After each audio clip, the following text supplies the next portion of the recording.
Hi, I'm Julie Thompson. Welcome to the Plymouth Select Board candidate interview. I want to take a moment to thank our candidate for participating in this interview and collaborating with PACTV to bring this informational programming to residents and voters this election season. Let me explain the format. We will be conducting a one-on-one interview-style Q&A format with each candidate, lasting at the most 45 minutes. Responses will not be timed, and follow-up questions may be asked during this format. We aim to ask up to 5 questions, but that will depend on the length of the responses, along with any follow-up discussion during this exchange. Candidates will be allowed to address anything not covered or that they would like to add clarification to at the end of the interview in their closing remarks.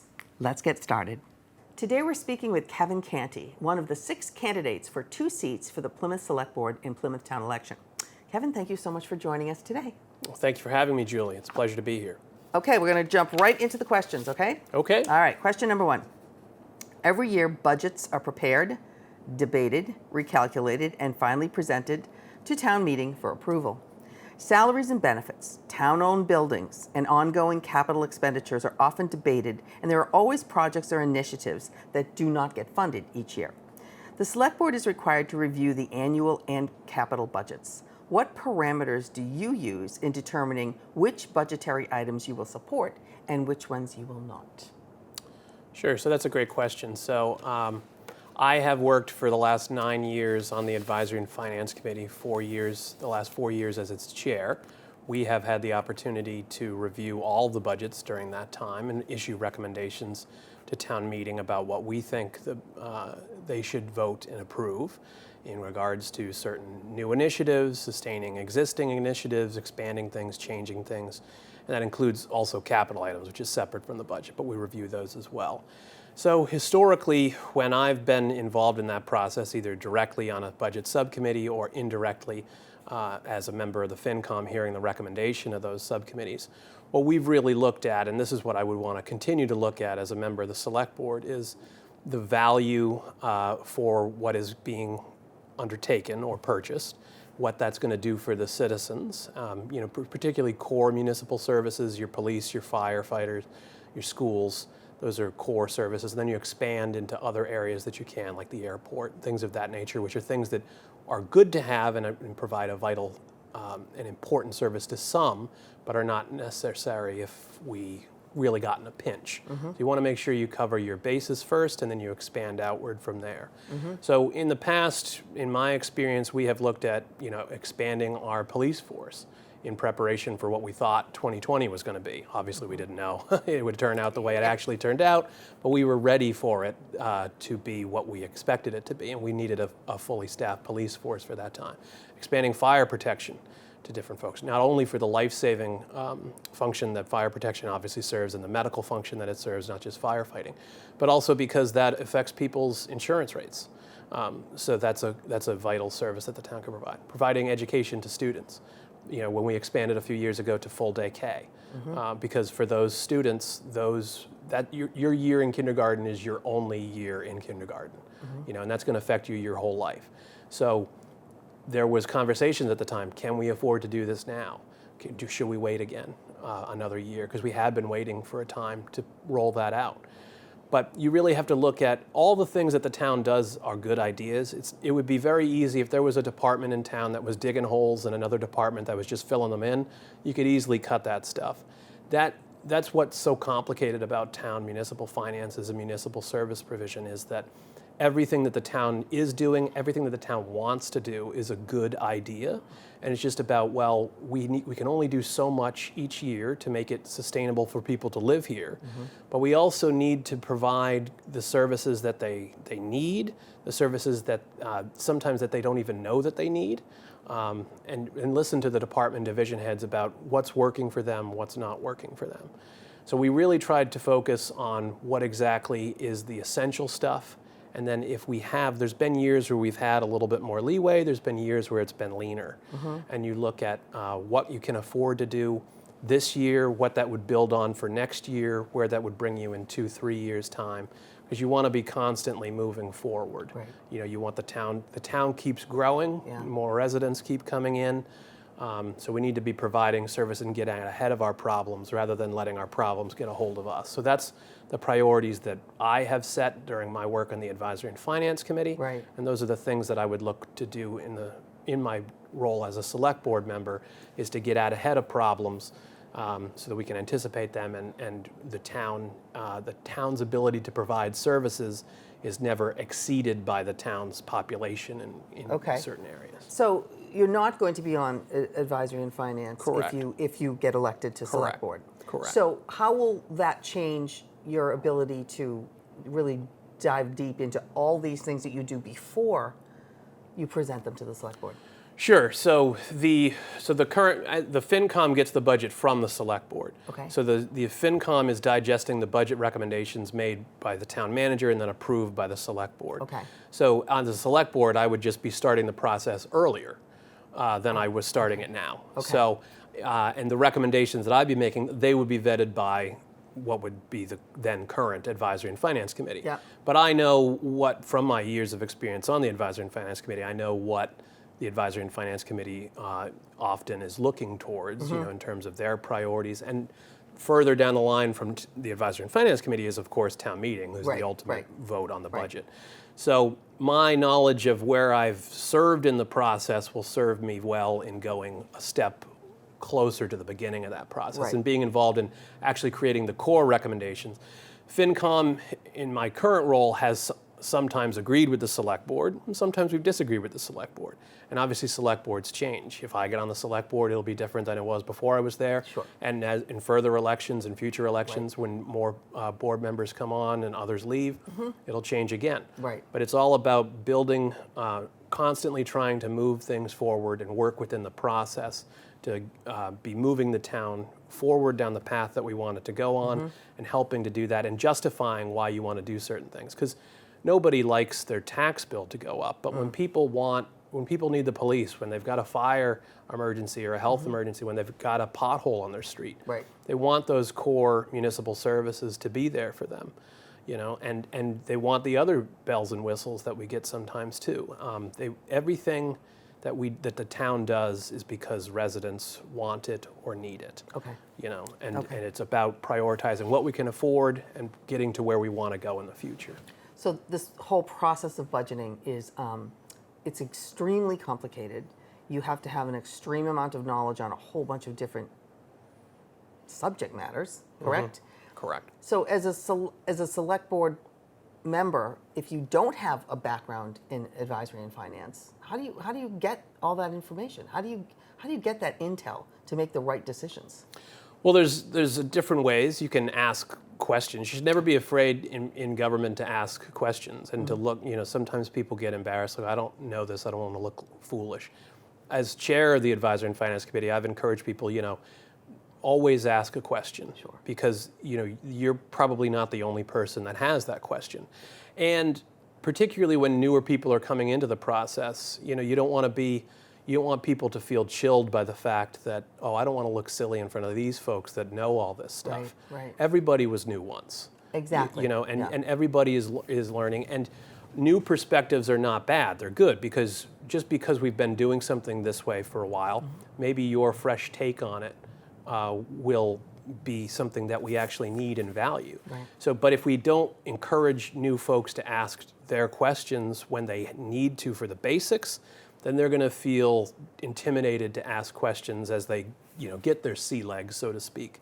So asking the right questions, learning, and you learn in the work that you do who you can rely on, both in the town as well as people outside of town staff. So, for example, we have town meeting members. We have members of boards and committees in town that are not town staff, but have work in related fields, have information that they value and can bring to the table that can be beneficial. So, and then you can do some of your own research. I mean, you don't want to go too far down that rabbit hole because, but responsible research on your own to verify those things. And the benefit is the longer you do this stuff, the more the same stuff starts coming up. And I've always said on the Advisory and Finance Committee, your first year, you're getting those legs, and then the next year you're going to see 80% of that stuff again. Yep. The third year, 80%. And it's the same thing in the select board, because what the Advisory and Finance Committee is hearing is not unique to us. We're hearing stuff that's coming from the select Yep. board, that's coming from town staff, town management. So the fact that I have been exposed to this stuff as on the FinCom for so long means that I'll be able to hit the ground running on the select board, because I'm not going to be I'll be the new guy on the select board, but I'm not going to be the new guy in town. Okay. Okay, good. Question number 2 is about infrastructure. The town of Plymouth is massive in area. Infrastructure integrity is a complicated subject and includes the sourcing and delivery of water, the collection and transport of sewage, the upkeep of roads and bridges, just to name a few. What do you think are Plymouth's greatest challenges with its current infrastructure? So currently, our biggest challenge is water. It's about having enough water in different areas of town, and it's about moving water around town effectively. Because right now we don't have a shortage of water in reality, but we have a theoretical shortage in some areas of town under certain criteria that are used to evaluate, called firm capacity, particularly in West Plymouth presently. But people in West Plymouth don't need to be concerned that the sky is falling, but it is something that we need to be looking at, and we need to be aware of the fact that there's a current issue by that metric in West Plymouth and work to correct that. And we need to be aware of how we got to where we are there and not get there in other areas. As the town continues to grow, we should be encouraging growth in and around existing infrastructure, because it's much easier to expand on what you already have or to improve what you already have. But the acquisition of and the protection of water, because we're over a sole source aquifer, meaning that's where sole source, meaning that's our sole source of water, and that water is the lifeblood of Plymouth. So we need to factor, while we're factoring in new residential growth, new commercial growth, new affordable housing, we also have to be factoring in conservation and water protection, including new water acquisition sites that we might want. Even if we don't want to get water from a spot for 50, 75 years, we should be identifying those future needs now, because if somebody builds a subdivision over a place where we might someday want to build a well, it's too late. We're not going to be building a well there. So we have to really start focusing on strategic planning in Plymouth, and infrastructure is one important part of that. But in terms of the question that you asked, the most significant challenge we're facing right now is water. We have plans to correct our roads, we have plans to correct some of our other infrastructure issues, and we are working on water, but we need to prioritize that more for the future. Okay. And what about infrastructure items or issues that come up unexpectedly? How is that budget-wise? How is that handled? Like something breaks and we had no idea we were going to have to spend $20 million, and now we have to spend $20 million. Right. Well, historically, it hasn't been handled particularly well. I would like to change that. We do have some mechanisms in place to correct that. After the sewer main explosion in 2015, they started the Facilities Maintenance Stabilization Fund. We're putting money in that for that designated purpose, which requires a 2/3 vote of town meeting currently to get money out of that fund. We also have a general stabilization fund that could be used for other unexpected expenses as they come up. We used that general stabilization most recently to cover the debt on the town hall that's usually being paid by the meals tax fund, but because of what happened with 2020, which nobody expected, of course, we were able to take that money. So that was good that we had that fund. So we know a lot of the problems, though, that we're going to be facing, Julie, in town. We know about, we have existing buildings. We need a plan to maintain those buildings. We have existing roads. We need to have a plan to maintain those roads. Water, as we just talked about, we need to have a plan. How are we going to keep up current demand? How are we going to grow that demand? How are we going to upkeep the pipes and the facility, the pumps and the wells and all that? So we need to be taking into account what we have, what we're going to have, and how we're going to maintain those things. And we also need to be squirreling some money away in general stabilization and facilities maintenance and other types of funds, so that when something unexpected does happen, hopefully it won't be another global pandemic, but when something does happen unexpected, we have money set aside. And with strategic planning and a focus on strategic planning, we can do that. We can get ahead of our problems before they get a hold of us, and we can control our own destiny rather than the problem when something comes up unexpected right now in Plymouth is it's it's always a crisis. And that's what we're doing in Plymouth constantly, is going from crisis to crisis. And that forces you to pay a premium to fix the problem, whereas prevention is much cheaper. Yeah, it's a dedicated expense, it's a recurring expense, it's something you have to budget, it takes away some of your other options that you might like to do, as we talked about earlier, when you're trying to move the town forward. But over the long term, which is what we should be looking at, the long term, not just a 3-year select board term. Yep. You should be looking at 10 years, 20 years, 30 years down the road. How does this plan for our future? And what's this town going to look like in that time? And are our needs exceeding our ability to meet those needs? They should never. We should always be making sure that our ability to meet needs continues to expand, because Plymouth continues to expand, and with that, the needs continue to expand. Okay, thank you. We're going to go on to question 3. It's about the proposed charter. After many months of meetings, input, and analysis, a duly elected group of Charter Commission members finalized their suggested changes to the Town of Plymouth's existing charter. Whether or not to adopt this new charter will be on the ballot on May 20th. Will you be voting yes or no on the adoption of this charter, and why? So I will be enthusiastically voting no on this charter. This charter creates a tremendous amount of additional unnecessary bureaucracy, which will be much more expensive for taxpayers and will go towards compliance for certain things that serve certain interest groups in town, as opposed to providing those core municipal services that we were talking about earlier. And I don't think that's good. I think the town of Plymouth and its government should be serving the people of Plymouth. The town of Plymouth and the entity of Plymouth does not exist to serve its government. And I think this proposed charter kind of reverses that paradigm in a bad way. I want a government that is effective and meets the needs of its citizens. Town meeting is a complicated form of government. I know how it works from my role in the Advisory and Finance Committee, so I know how complicated it currently is.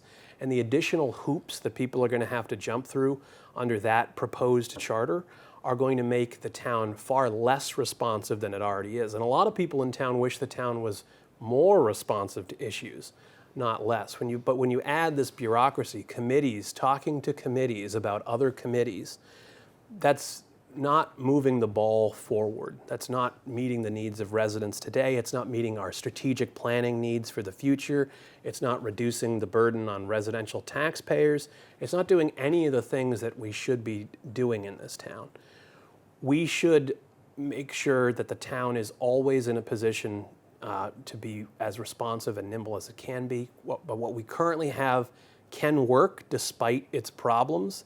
This new charter is something that cannot work because of how many problems that it has. The amount of unnecessary added bureaucracy would make the Byzantines blush.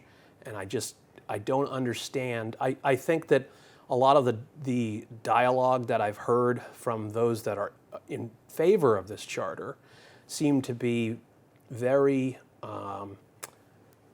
willing to look past its obvious flaws and say, oh, well, the costs that are associated with it for these compliance positions, oh, those costs aren't real, they say. We don't have to worry about that. Well, as the chair of the Advisory and Finance Committee, having spent the last 9 years reviewing our budgets, those costs are very real. If you add more work to employees, you have to give them more money. That's only fair. Imagine if somebody at your job said, you know, you're doing great work, we'd like you to do 50 to 75% more. Oh, is there more pay involved? There is not. Your position would probably be up for a new job posting because you'd probably relocate in the near future. And then it would be harder to fill that position because the pay hasn't increased to meet the added responsibilities. You can't just put more work on people and expect them to take it and not give them any more money for it. So that means in order to get this compliance work done, it's going to require more money. That's how employment works. Okay, so you're saying that you're not going to vote for it, number one, because it's not as efficient, if I'm hearing you correctly, and that it's going to create more work, more hours of work because of what's in it, what is required. Correct. Are there any aspects of this new charter that you think are an improvement of what we currently have? So there are some things in it that I think are potentially good ideas. But the problem with this document is that it's all or nothing. You have to take the good and the bad. This is a yes vote on all of it or a no vote on all of it. And what I would suggest as a solution, so if there are things that people find in this charter that they like, The solution that I would suggest to those folks is vote no on this, and then there can be a charter review committee that can do most of these things. Because a charter commission, different from a charter review committee, a charter commission is what created this charter. A charter commission can change the form of government if they want to do that. They don't want to do that. They just want to modify our current form of government. We have representative town meeting right now. We're going to have representative town meeting no matter what happens on May 20th. The Charter Review Commission could have suggested a town council or a mayor, but again, they didn't do that. A Charter Review Committee cannot change the form of government, but it can make modifications within that form of government. So the only thing that stands out to me in this document that a Charter Review Committee could not do is the modifications being made to the Select Board to increase it from 5 to 7 and have 3 of the 7 be regionalized. That's impermissible under a Charter Review Committee. But there are everything else in that document that I've seen a Charter Review Committee could do. And I think there are some good ideas like a communications director. I think there's some value in that, in having a dedicated person to get information out to residents in a way that's up with the times. Because we have a big generational divide in Plymouth. There are some people that want everything in paper or mailed to them. There are some people that want things on the internet. There's some people that get all their news from social media, right? And not even old internet sources, which are still new to some of those first generation groups, right? So we need to have the ability to distribute that information and meet people where they are, and give them the information that they need to make the decisions that they need to be able to make. So that's, I think, a value there. And there are some other things that I think could be revisited down the road. For example, the Committee of Precinct Chairs, under this new charter, gets a tremendous amount of new responsibilities. They have powers under the current charter, which is the charter that would still be in place if you voted no, that let them do the things like legislative oversight that's being branded as a big selling point of this charter. They can do that now under Section 2-3-4 of the current charter, but they're not really doing that. They've started recently at their last meeting last week, as of this taping, to undertake that again.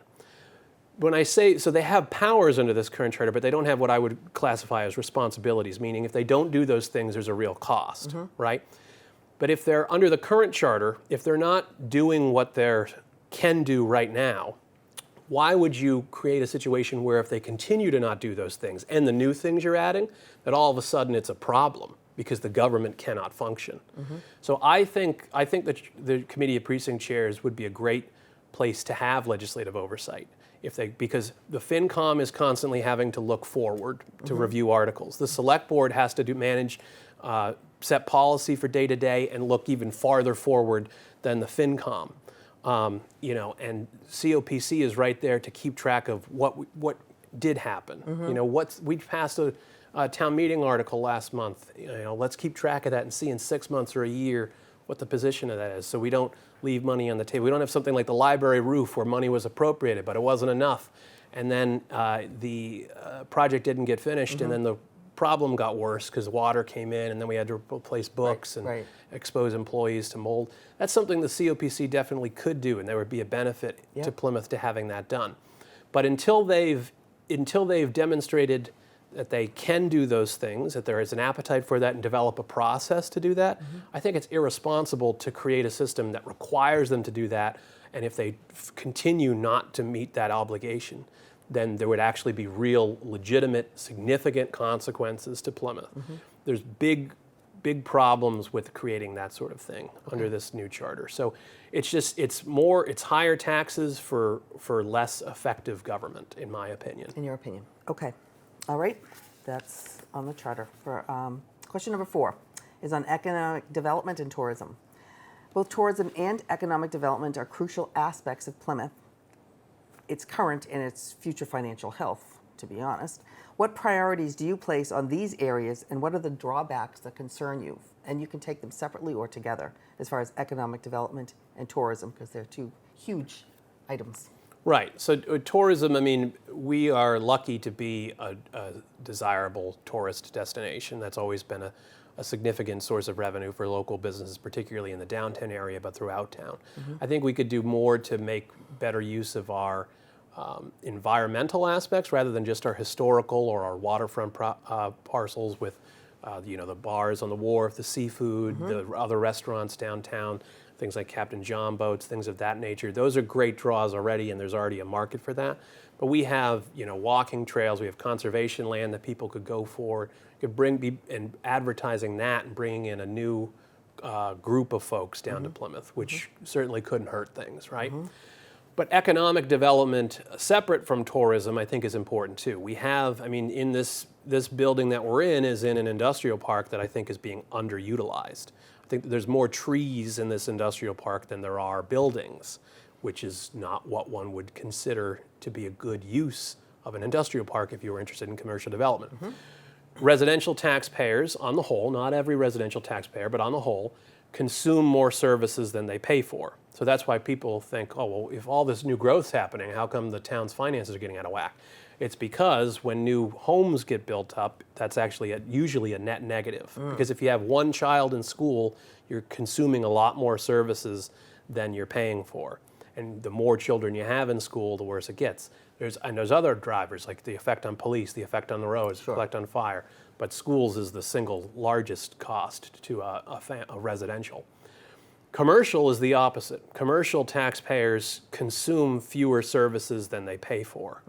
So bringing in the right commercial services, attracting new businesses and making better use of the existing economic zones that we have that are zoned for highway commercial and light industrial is good, because that would allow people to get livable jobs in Plymouth. A large percentage of Plymouthians have to commute outside of Plymouth to get a livable wage right now.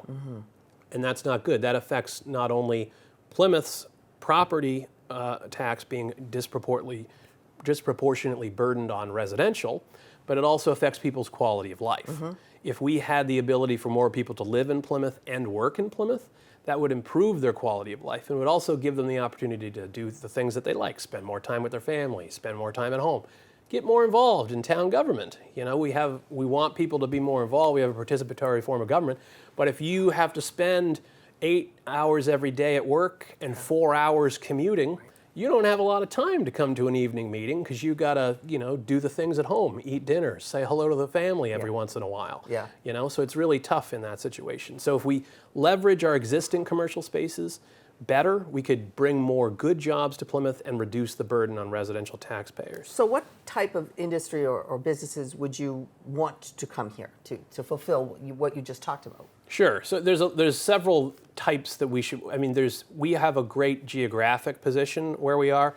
We're about 45 minutes to an hour from Boston, 45 minutes to an hour from Providence, and about 45 minutes to an hour from a lot of points on the Cape.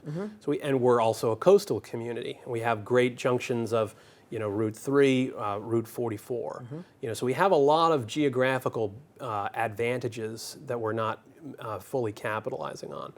We have existing anchors, like we have, instead of Jordan Hospital, now we have Beth Israel Deaconess down here, which is a well-regarded hospital around the world.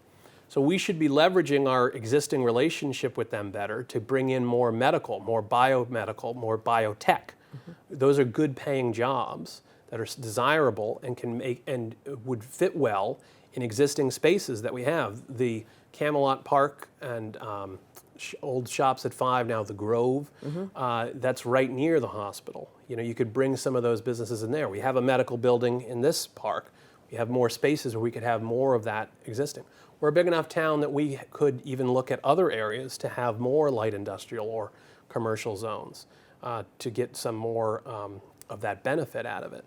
But biomedical, biotech, those are great jobs. We should also have, though, more, I think, service-related in terms of not per se like retail or food service, but in terms of trades. We have we have the tech schools that are generating trade students, and outside of our community, there are other vocational schools as well. Those jobs are the backbone of an economy. And no matter what kind of business you're going to have, or even residential development, you're going to need a plumber, you're going to need an electrician, you're going to need a carpenter. So encouraging, and those are good jobs that don't require everybody to go to college, to go to post-secondary education in various forms, which is a good fit for a lot of people. We have a problem, I think, in this country of trying to tell too many people college is the only way to get ahead. Well, it's not. There's plenty of good opportunities for people of all education backgrounds and of all levels of interest in those types of education to seek things like a trade, to own your own business, Right. and to make a go of it. And that will help us build new business in town as well, because those biomedical facilities that I talked about, they're going to need somebody to unclog the toilets every once in a while. Absolutely. Now, what about this, the convention center that's being talked about to be somewhere in Plymouth? What are your feelings on that? Because that straddles both economic development and tourism in a way. It would greatly affect the town. Yeah, so it would depend on where it's going to be placed to have that, because convention centers can be a good thing, but there can be negatives associated with them too. You need to, and I would think it would be better if we had already established those sort of biomedical, biotech types of businesses, so that we could get, if you could have conferences of doctors, of engineers that work in those fields, scientists. That's very different than having. Not every convention center is a tremendous success. It's not like if you build it, they will all of a sudden everybody will come. You need to have a draw to actually bring the right folks in consistently, because you don't want to build a very expensive convention center and then just have it sit idly, because there's plenty of other communities in the area that have convention centers. And a lot of people are going to go to the Heinz Convention Center in Boston, or the Seaport Convention Center in Boston, or their equivalents in Providence, instead of coming here, because there's more draws there. There's more hospitals, for example, up in Boston. So a lot of those things happen up there already. But we could be like, hey, it's, you can come see almost Cape Cod, but not the traffic of going over the bridge. We've got some other good attractions down here. You got a unique experience different from Boston. We could leverage that to get those types of folks down here. But I think we should really establish ourselves in other ways first, rather than prioritizing that. There's also other negatives of traffic, of things of that nature. Any of these changes are going to involve some traffic. I think in a commercial and industrial park, traffic is a good sign. If it's in your residential neighborhood, that's a bad sign. Right. But I think we should really be focusing on the other things that I talked about first.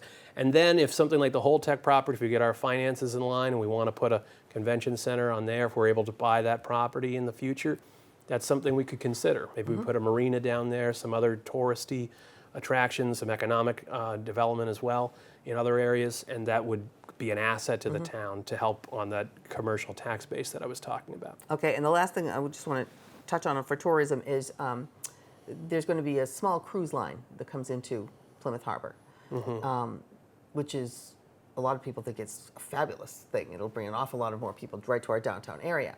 What do you think about that? And what do you think about the fact that we don't really have a good transportation system to get them around? Yeah, so I'll take the transportation question first, because I think transportation affects not just people coming in on cruise ships, but residents as well. Of course. And we don't have a great transportation network. In my day job, I work as a criminal defense attorney representing indigent folks in and around Plymouth County and in Plymouth itself. And it's very difficult for a lot of my clients to get around because they don't have a car, or they have access to a car sometimes, but it's not solely their car, or maybe even they don't have a license. They have a car, but they can't use it. And we have insufficient public transit options. Now, the MBTA is not coming back to Plymouth. They've already said that's not economically viable. They weren't making good use of it when it was here in terms of the commuter rail. But we should have more bus service for folks to get around. Public transit is an economic driver. If people have access to transportation, cheaper transportation options, it will drive customers, it'll drive employees to places and provide a supply there. So we need that for residents.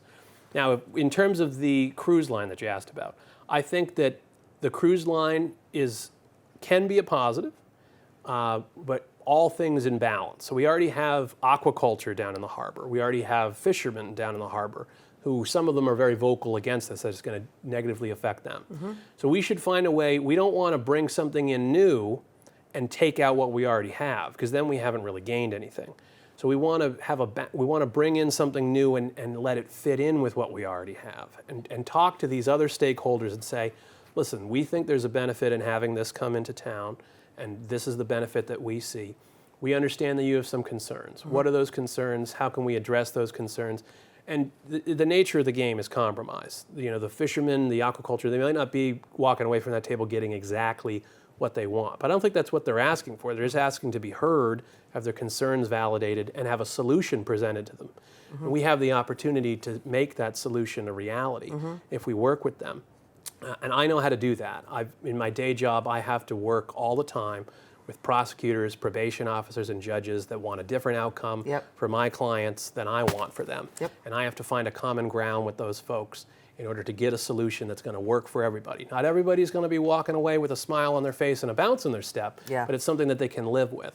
That's what I think we need to do when we're making these types of changes in town, is work with the existing stakeholders to bring in an asset and have it be truly an asset and not a detriment, because we don't want to, you know, advance on one front 2 steps and go 2 steps back on another front. Okay. We have about 6 minutes left. So do you want me to ask the 5th question, or do you want to take the last 6 minutes to talk about what you want to talk about? You can ask your last question first. It's about the broad field of candidates. There are 6 individuals running for 2 3-year terms on the Select Board. Each brings a very different set of experiences and history. Given that one of the Select Board's general powers and duties is to adopt policy, directives, and guidelines, how do you balance your own viewpoints and biases to serve the greater good of the entire town? So I grew up in Plymouth. I grew up in West Plymouth. I live in North Plymouth now. So I know what it's like to be a kid in Plymouth, to be a student in Plymouth, to be a recent college grad in Plymouth, to be a young professional in Plymouth, and you know, to be what I am now in Plymouth. And I'll let folks make up their own mind about what that is. But I think that I have my experiences in Plymouth give me a good spectrum of what a lot of folks in those different life stages feel. But I've also, in my current position, I've been involved in town government for the last 9 years, and I've done a lot of listening in that time and a lot of working with different perspectives. The Advisory and Finance Committee has 15 members, not 5 like on the Select Board. And we are able to work together cohesively and come up with a unified recommendations to town meeting. And unified doesn't mean we all agree. Sometimes half the group thinks one thing and just a little under half thinks the other thing. And we have to go forward and say, look, this is what the group came up with. It was an 8-7 vote, so the majority went one way. But that's what the FinCom said. But it's still important to take into consideration the other folks' opinions on that, because that's important as well. So listening to folks, reaching a consensus, and having respect for the process and different perspectives that people bring. I think professionalism is really the order of the day. If you watch the meetings that I've ran on the Advisory and Finance Committee, we've had people with very different views debate respectfully amongst each other. We've had people come in front of us with different perspectives than other people that have come up in front of us. Everybody's had the opportunity to be heard. That's what I want to bring to Plymouth Select Board, is the opportunity for folks to come have their voice heard. We were not necessarily going to agree on everything, but you should have the opportunity to talk to your elected officials without having a personality conflict with them, keep things professional and maintain decorum. That's something that I've been able to do in the Advisory and Finance Committee. I see no reason why we cannot do that on the Select Board, and I think the town wants and really needs us to do that for the Select Board so that residents can have their voices heard. And I'm going to be working with 4 other members of the Select Board that might not always agree with me on things, but working with them professionally and maintaining a professional relationship so that today we might agree, we might disagree, but next week we're going to come back, we're going to still do the work again. Right. As long as you're professional with folks, you can get the work done. Okay, great. You got about 2 minutes to speak to the camera and tell the folks why they should vote for you. All right. Thank you very much for watching this interview. I really appreciate the attention that you've paid to me as well as to the election in general. I think this is the most important election that Plymouth has had in a long time. In addition to selecting 2 members of the Select Board, you're also going to be voting on the town charter. All of these issues and the other issues down the ballot, from school committee all the way down to your local precinct town meeting reps, are going to affect the direction that this town goes in the future. I believe that this town needs to focus primarily on 3 things. We need to focus on smart and balanced development. We need to focus on strategic planning for our future. We need to focus on reducing the burden on residential taxpayers by attracting new businesses to Plymouth so that people can more easily live here, work here, raise a family here, and retire here. I have the skills necessary based on my years of experience on the Advisory and Finance Committee. I have the financial knowledge, I have the legal skills from my work as a local attorney, and I have a dedicated history of community service in this community that I can get these things done. I can see positive change for Plymouth, a town that I've lived in my entire life, a town that I deeply respect, and a town that I hope you will give me the opportunity to lead. I ask for your vote on Saturday, May 20th, for one of your 2 votes for Select Board. Thank you very much. Thank you, Kevin. Thank you for participating in this interview. We wish you the best of luck throughout your campaign and in the election. For our viewers, thank you for joining us. If you're interested in watching replays of this interview, please visit our website, pactv.org, for replay times and online viewing options, including PACTV's on-demand and streaming service, PACTV Prime. Please make your choices heard by voting in the election on Saturday, May 20th. Thank you and good day.